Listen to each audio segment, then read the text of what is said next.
प्रणाम साथियों, मैं सूरज चौरसिया पुनः आपके सामने उपस्थित हूँ एक नए विषय को लेकर के। आपका दोस्त, आपका होस्ट कहें या आपका लीगल एडवाइज़र कहें या फिर कानूनी सलाहकार कहें या आपका सहयोगी कहें या फिर कोशिश करता हूँ मैं कि आपको हमारे जो कानून में लगातार जो बदलाव हो रहे हैं उसके विषय में जानकारी दूं, आपके हित की बात करें। आपके अगल बगल दोस्त यार परिवार में कोई परेशान है तो एक छोटा सा वीडियो 2 4 5 मिनट का हो सकता है, आपको एक मार्गदर्शन के रूप में वो लाभदायक हो सकता है और आपके जीवन में कुछ अच्छा हो, मैं उम्मीद करता हूँ। इसी के लिए मैं बार बार कोशिश कर रहा हूँ कि मैं अपने कानून का मुझे जो थोड़ा बहुत ज्ञान है उसे मैं आपको दे दूँ, ताकि आपके लिए एक अच्छा लाभदायक हो और किसी प्रकार का कोई शोषण न हो। या फिर अच्छा, एक चीज़ और बता रहा हूँ, जैसे मेरे वीडियो में जो आल का घंटी है ना उसे भी आप प्रेस कर दीजिएगा, तो मेरे जो और भी वीडियोज़ हैं वो आपको यूट्यूब में दिखेंगे। बहुत अच्छा लाभकारी और अच्छे विषयों पे मैं बताने का कोशिश कर रहा हूँ, चूँकि आप भी सभी जानते हैं कानून बहुत बड़ा है, बहुत क्षेत्र लंबा है, इसका इतना ज़्यादा सारगर्भित है कि इसको कम शब्दों में बताया नहीं जा सकता। लेकिन यूट्यूब में लंबा वीडियो भी बनाना उचित नहीं है।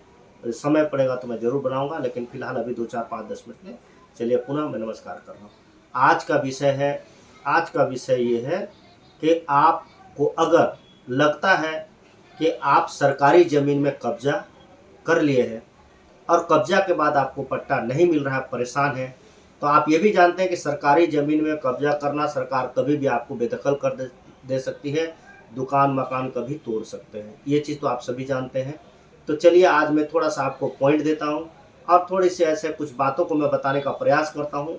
जो व्यवस्था है अगर उसे आप करने का प्रयास करेंगे तो हो सकता है कि वो जो सरकारी ज़मीन में जो आपने कब्जा किया है, कई सालों से जब कब्जा करके रखे हैं, तो आपका कब्जा वाला ज़मीन का रजिस्ट्री हो जाए, पट्टा मिल जाए। अब कैसे होगा? तो आपको एक काम करना हो, नगरीय क्षेत्र के हों कि आप ग्रामीण क्षेत्र के हों। अगर ग्रामीण क्षेत्र के हैं तो जो आबादी वाली भूमि होती है, आबादी वाली भूमि जो होती है मैं उसमें बात कर रहा हूँ, आबादी भूमि। और जैसे सरकार का जो भूमि रहता है, बहुत सारा ऐसा क्षेत्र है गांव में, कस्बा, टोला, पारा में, जहाँ की सरकार का एक ज़मीन पड़ा हुआ रहता है। उसमें कई लोग अपना घर भी बनाए रहते हैं, मकान बनाए रहते हैं, और कई लोगों को पट्टा नहीं मिले रहता है और कई लोगों को मिल भी जाता है, कई कारणों से मैं बताऊंगा उसको। और अगर मान के चलिए जैसे गोठान उठान के लिए रहता है, गाय चरने के लिए रहता है, या और भी चीज़ों के लिए जो ज़मीन पड़ा हुआ रहता है, पड़ती ज़मीन जो रखा हुआ रहता है ना, आबादी ज़मीन, आप उसको ऐसे समझें। तो आबादी ज़मीन में आपने कब्जा करके रखा हुआ है और लगभग आपका कब्जा 30 साल तक का होना चाहिए, आप सभी जानते हैं। 30 साल का है, किसी को लगता है कि 30 साल का नहीं भी है, कौन गिनती करता है, तो कोई दिक्कत नहीं है। 20 25 साल से भी आप उसमें हैं, 15 साल से, 18 साल से भी है, मैं अपना एडवाइस दे रहा हूँ। लेकिन कम से कम 30 साल का जो व्यवस्था है उसकी बात कर रहा हूँ। तो आप क्या करें, सबसे पहले कि आप उस ज़मीन का जो कागज़ है उसको निकलवाने का प्रयास करें कि आप किस खसरा रकबा में है, कहाँ है, किस क्षेत्रफल में है, ग्राम पंचायत कहाँ है, तो सभी आप जानते हैं, उसमें तो कोई दिक्कत नहीं। आप सबसे पहले वहाँ अपने सरपंच से मुलाकात करें और सरपंच साहब को बोलिए कि सर मैं लगभग 30 साल से, 35 साल से, 40 साल से इसी गांव में रह रहा हूँ, आप मुझे जानते हैं, तो आप कृपया मुझे इसमें ज़मीन, मेरा जो है घर बना हुआ है या बाड़ी है, उसको मेरे नाम से पट्टा दिलाने का कृपया कोशिश कर दीजिए।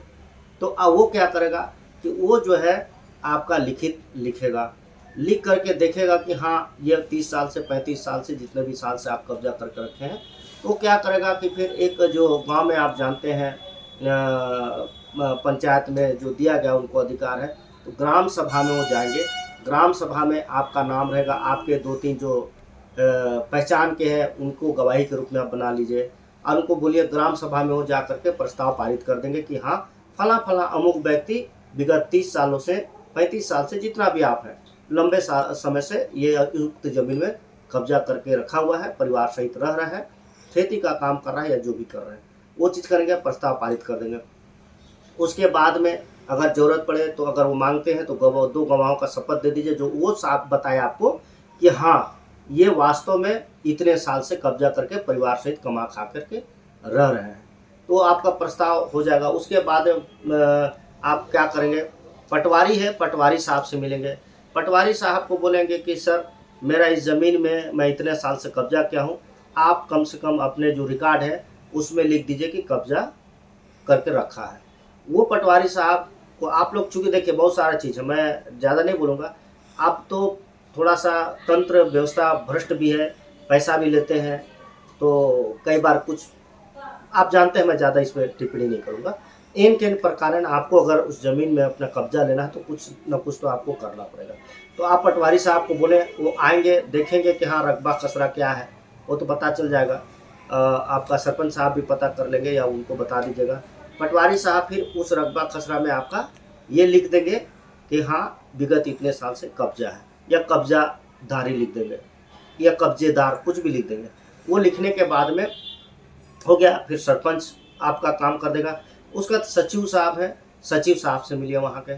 सचिव साहब उसमें ये लिखेंगे कि हाँ भाई ये चूँकि हमको सरपंच साहब से और ये रिकॉर्ड में इनका चढ़ा हुआ है, और जो भी आपका जो चार्ज होता है 500, 1000, 1500, 2000, 3000 जितना भी चार्ज होता है, वो रसीद आपको काट करके देंगे कि हाँ अमुक व्यक्ति हमारे ग्राम पंचायत में, हमारे क्षेत्र में ये इतने साल से कब्जा करके रह रहे हैं। वो आपका रसीद दे देंगे, रसीद आप रख लीजिए।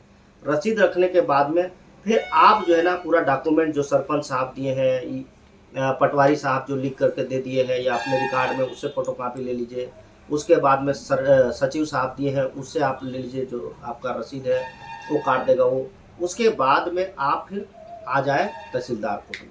तहसीलदार कोर्ट में आएंगे पूरे डॉक्यूमेंट के साथ में, आप उसको पेपर लेंगे। उसके बाद उसमें तहसीलदार साहब से बोलेंगे कि सर मेरे नाम से पट्टा देना है, और सर मुझे पट्टा की ज़रूरत है, और ये मैंने किया था ग्राम सभा में और सभी जगह पारित हो चुका है। वहाँ जाए, उसका एफिडेविट दें, एफिडेविट में अपने 2 दोस्तों का भी समर्थन कि हाँ ये है। वो पूरा डॉक्यूमेंट कलेक्ट करने के बाद में आप सीधा तहसीलदार साहब को दे देंगे। तहसीलदार साहब उसको अपना क्या कहते हैं संज्ञान में लेंगे। उसके बाद में पट्टा देने का जो प्रोसेस होता है वो चालू कर देंगे। वहाँ क्या है, उसके बाद वो एसडीएम साहब के पास जाएगा, फिर कलेक्टर साहब के पास जाके फिर आपको वो पट्टा मिल जाता है। एक चीज़ और मैं बताना चाहता हूँ, इसमें आपको लगेगा कि अरे ये हलवा पूड़ी थोड़ी वकील साहब की तुरंत मिल जाएगा। तुरंत कोई भी चीज़ मिलता है, शासन का संपत्ति है, सरकार का संपत्ति है, आसानी से वास्तव में नहीं मिलेगा। तो इसके लिए आपको थोड़ा सा बर्दाश्त करना पड़ेगा। अगर आप मान लीजिए 10 साल 20 साल तक आपने किसी को रोक टोक नहीं किया और अचानक से आपका घर तोड़ दिया जाता, उजाड़ दिया जाता, सरकार को उस जगह में कुछ बनाना है, भवन बनाना है, कुछ भी निर्माण करना है तो तोड़ देगा, तो वैसे भी चला गया। तो अब जब 15 साल 20 साल 25 साल 30 साल तक आपने नहीं पट्टा बनवाया और ऐसे ही वेट कर दिया, तो आप कम से कम साल 1.5 साल 1 महीना 6 महीना तो वेट कर सकते हैं। प्रोसेस में टाइम लगता है। और एक चीज़ बता दूं मैं कि सरकार जो भी आता है, जैसे हमारे यहाँ छत्तीसगढ़ में पिछले बार सरकार आई, सरकार आने के बाद पिछला सरकार जो कब्जेदारी थे उनको इसी प्रक्रिया के तहत में वो ग्राम सभा से पारित करके सरपंच सचिव साहब लोग दे देते हैं और उसको रिपोर्ट भेज देते हैं तहसीलदार साहब के पास में। तहसीलदार साहब कलेक्ट करके एटीएम साहब करके उनको पट्टा भी देते हैं। और पट्टा में क्या होता है, कई बार ऐसा होता है, जो मैं पिछले बार की सरकार की बात बता रहा हूँ, उन्होंने 1-1 एकड़ 2-2 एकड़ 3-3 एकड़ जमीन दिया है, 5-5 एकड़ जमीन की, हाँ आप इसमें फला पेड़ लगा दो, आप उसमें कमाओ खाओ, ये चीज़ के लिए लगा दो, उद्यान के लिए लगा दो, ताकि आप जो है अच्छे उद्यान के लिए भी लगा दो, ताकि आप उससे कमाए भी, आपको आय का स्रोत भी मिल जाए और ज़मीन का उपयोग भी हुआ। तो आप तो 2 एकड़ 3 एकड़ में तो घर नहीं बनाएंगे, 5 डिसमिल 10 डिसमिल जनरली घर बनता है, उसमें घर बनाए, बाकी जगह में खेती कीजिए, बाकी जगह में प्लांटेशन का काम कीजिए, 2 पैसा आपको मिल भी जाएगा और आपका पट्टा भी आपके पास रह गया और अपना सरकार के नज़र में आप 1 नंबर में आ भी गए। कल के दिन कोई प्रॉब्लम भी नहीं होगा, इशू भी नहीं होता है। तो कहने का मतलब ये बहुत आसानी तरीके से आप निचले तरीके से आप काम को करवा करके फिर आप तहसील कोर्ट में जा करके वहाँ अधिकारी को आवेदन दे दें। आवेदन करने के बाद में अगर वो बोलते हैं कि नहीं अभी कोई प्रक्रिया नहीं है, तो जनरली कई बार होता है कि शासन का जैसे अचानक से फिर आ जाता है आदेश कि हाँ भाई जो कब्जा किए हैं ऐसे लोगों को पट्टा देना है, तो फिर आपका चूंकि ऑलरेडी वहाँ नाम रहेगा, आपका प्रखंड पड़ा रहेगा, वो तुरंत आपका उसी समय कार्रवाई करके आपको पट्टा दे दिया जाएगा और मिल जाएगा। आज का प्रकरण भी चलता है पट्टे का, तो उसमें घबराए नहीं। आप जमा करके, हाँ, जब भी तारीख मिले, महीना 6 महीना का, जाए, कोई दिक्कत नहीं है। एक दिन जाए, बाकी समय कई लोग बर्बाद कर देते हैं, अपने समय को इधर उधर घूम के बिताते हैं। तो आपको क्या, अगर महीना मान लीजिए 1 महीना में, 1.5 महीना में, 2 महीना में एक दिन बुलाते हैं कलेक्टर साहब या एसडीएम साहब या तहसीलदार साहब, कोई हर्जा नहीं है। आप जाइए, दस्तखत कीजिए, प्रक्रिया में रहे, आपको भी संतुष्ट होगी, कल के दिन किसी प्रकार का कोई प्रॉब्लम नहीं होगा। अगर कलेक्टर साहब को लगता है, आदेश करेंगे और आपको पट्टा मिल जाएगा। ये प्रक्रिया है, बहुत लोग नहीं जानते हैं, तो आप इस प्रक्रिया को कर सकते हैं। चलिए, बहुत बहुत धन्यवाद। वीडियो अच्छी लगे तो लाइक करें, शेयर करें, सब्सक्राइब करें। तो कहने का मतलब है कि सरकारी ज़मीन में आप कब्जा किए हैं तो आसानी से इसका पट्टा आप बनवा सकते हैं। आसानी से नहीं भी किए हैं तो आपका पट्टा बन जाएगा इस प्रक्रिया के तहत। चलिए, पुनः बहुत बहुत धन्यवाद। और लोगों को भी वीडियो को शेयर करें, आप लाइक करें, और नए हैं तो मेरे व्यूअर्स से निवेदन है कि सब्सक्राइब करना न भूलें, और जो आल का घंटी है ना, उसको कम से कम बजा दिया करें, ताकि आपको और भी मेरे वीडियो देखने को मिलेंगे। चलिए, बहुत बहुत धन्यवाद।